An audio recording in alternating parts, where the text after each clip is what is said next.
Helfant family decided to raise honeybees. And it's 2012, and I'm only narrating this once, so don't expect great things. It's 3.5 hours of footage, reduced to 13 minutes. So Sky, Aiden, and Ian were primarily involved in this, and we started with a nuke, which we got from Wild Mountain Apiary near Utica. And here you see the 5 frames of the nuke as I'm transferring them into a hive that I ordered out of Wisconsin from Mann Lake. And right now I'm adding 5 empty frames of foundation that the bees will hopefully at least build out onto, and it's May 5th, a Saturday. And as I said, it's our first time. We have no idea if this is all going to work, but we're pretty excited to see what happens. And here I'm actually brushing using a bee brush the bees that are left inside the nuke container into their hive.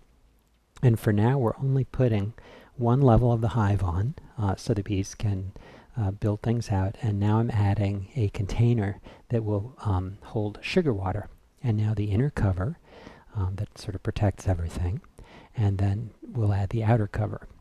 And now the bees can happily build out their foundation, build out honeycomb. Hopefully the queen is still alive and haven't killed her. And now I'm adding a front entrance reducer so that the bees can protect their new home from anything like yellow jackets or wasps or other bees that might want to get at it. Now here is our first check. I think it was a couple weeks later, late June, to see how things are looking. And the bees are very busy. There seem to be more of them. They love to build propolis outward from within the frames. And so every time you go in, you want to do some cleaning to make sure that they won't get too built out. When you open up a hive is to try to get a look at whether you can find the queen, which I never did succeed in doing during the course of the summer, or at least some larvae or ideally eggs, which mean that the queen has been laying, if there's a single egg in a given cell, within the last couple days. Here I'm using a separate GoPro camera just to show you what the actual situation's like. And I spent a lot of time trying to document this using, for example, that tree tripod that I also will be using to try to self-film some hunts. Although Aiden promises that he might try to help me. And it's always very important to cover the hive back up, make sure the bees are secure in there, and usually I put some cement blocks on top as well. Now Aiden and Sky, but Aiden especially with his little bee suit, were usually in the background. They both seem to really, really enjoy the bees. Here, Aiden especially enjoyed using the smoker, and a lot of the time I think he really smoked the bees too much, so I'd have to kind of calm him down.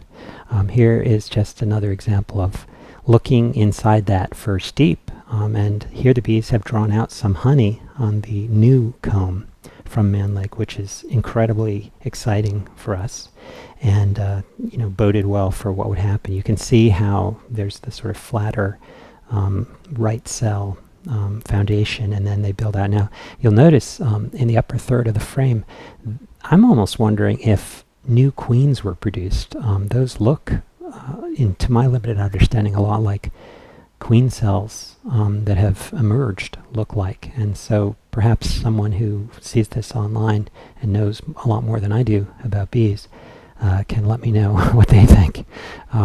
Here we've added a second deep, and I'm taking it off to sort of see how things are looking.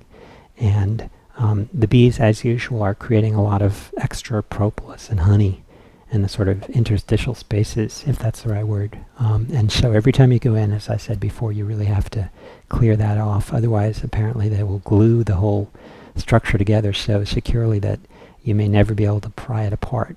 And modern beekeeping, a lot of what it's about is being able to manipulate the bees, and in some ways that's kind of unfortunate. As a matter of fact, we ended up leaving from July 18th. I didn't get back from Russia and Europe until September 10th.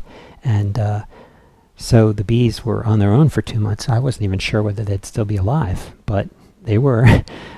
This is just prior to departure, and what I was doing was taking the very full bottom deep and actually taking the emptier top deep, which is about 9.5 inches high, and putting the emptier one on the bottom And my guess, which I think turned out to be correct, is that the bees would have to go through that empty one, on their way from the main entrance up to the really fully populated top deep, and maybe that would inspire them to build out the foundation in the bottom deep more than they had up to that point.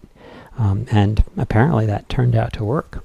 And at this point, we're still sticking with just the 2 deeps, and just prior to leaving, partly to prevent swarming from a lack of space, and also partly to, who knows, you're not supposed to get a honey harvest your first year, but as you can see, the bees were very busy. You can see them flying in with pollen, which is, different colors, often around here, at least with goldenrod and such, or dandelions and wildflowers, trees of various kinds.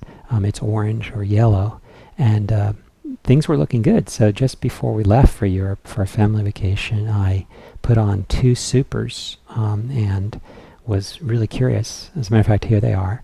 What would happen once we came back. Our family vacation and my research trip to Russia, Aiden and I and Sky and Astrid were all totally psyched to see that the bees had actually, fully populated the supers and done a great job of drawing out a lot of the right cell foundation. And here you see with this close-up that they hadn't fully drawn everything out. This is around September 11th. But that they were, well on their way to doing it. You see the nectar that they've placed in there, not so much pollen now, but nectar.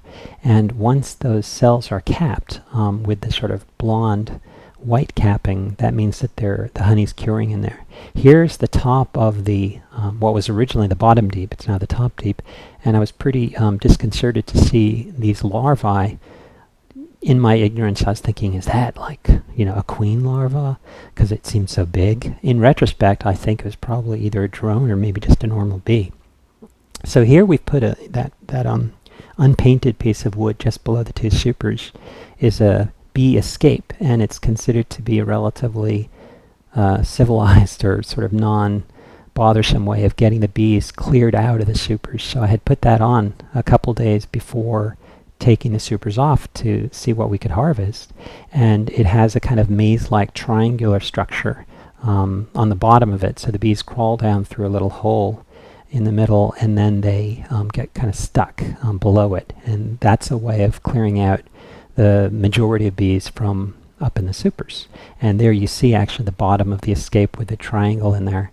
You can see Aiden's getting carried away with the smoking as usual, so I had to stop him. I think I even snapped at him a little bit because I didn't want to kill all the bees or anything. And I put the triangular escape right there so that the bees could crawl back into the hive. And now what I'm doing is taking out the medium frames from the 2 supers and placing them in what was the original nuke. So it came fully laden with bees, and now it's getting fully laden with the honey that they created. And for the winter, they will be left in this fairly, I guess we're zone A, according to the way they describe it, so fairly cold. They need something like 60 to 100 pounds. Personally, I'd say 70 or 80 pounds of honey in the for the winter. So within each of those deeps, they may weigh 70 pounds. That's how they felt to me, at least, when I lifted them. And even the medium supers, as it turned out when we weighed them inside, both together weighed 102 pounds with the frames and the wood and everything. Now here we've taken the fully packed medium supers inside the house, and I'm using a uncapping scratcher. I'd actually ordered an electric plane that would have worked a lot better, but it was back ordered. Because again, we didn't expect to harvest the first year, so I hadn't planned ahead for all this stuff. I had to get it kind of at the last minute. But to get the honey out and to leave the comb that the bees have drawn intact, the way that you really do that is you carefully uncap the tops, and then you end up putting it inside a radial extractor. And so I ordered one. That was kind of the biggest investment of this whole project. And it's out in the garage, and this is the uncapping tank. So basically you uncap all of these medium frames into the uncapping tank, and then the beeswax and propolis sits on the bottom and eventually drains. And then meanwhile you take the uncapped frames and you stick 6 of them at a time radially as I'm doing here, inside the extractor. And then I did totally splurge on this because the kids seem to be really into this, and actually they are planning, we're going to add 2 or 3 more hives next year in the spring, and they're planning on, now that we've had a pretty successful first season, on being really involved and then selling the honey raw and unprocessed at the farmers market. And we've agreed that 75% of that money will go into their new, about to be established college fund, their 9, and then 25% is play money for them. So Sky was in charge of the speed control, and here the kids are watching our honey actually come out of the extractor. And Ostrid asked Sky to put his finger near it. I just want anyone who might consider buying our honey to know that I didn't let him touch it, and that in general we're going to be extremely hygienic about the whole thing. With honey, you have to worry about it becoming granular, or for that matter fermenting. And granular honey is fine. It's actually apparently the standard in parts of Europe where my wife is from. She's Dutch. But fermentation is something that, unless you're going to make mead, which maybe at some point I'll try, you don't want. Now Aiden, it turned out, you're about to see, had a pretty interesting experience with his first. I should have started them on a bigger bottle, but they started on the small one and had a little excitement. So after that, I stepped in, and then we got them, they refined their technique pretty quickly, and soon enough they were in charge of filling all the bottles. And here you can see how nice a job they did. They really loved this part. It was their favorite part.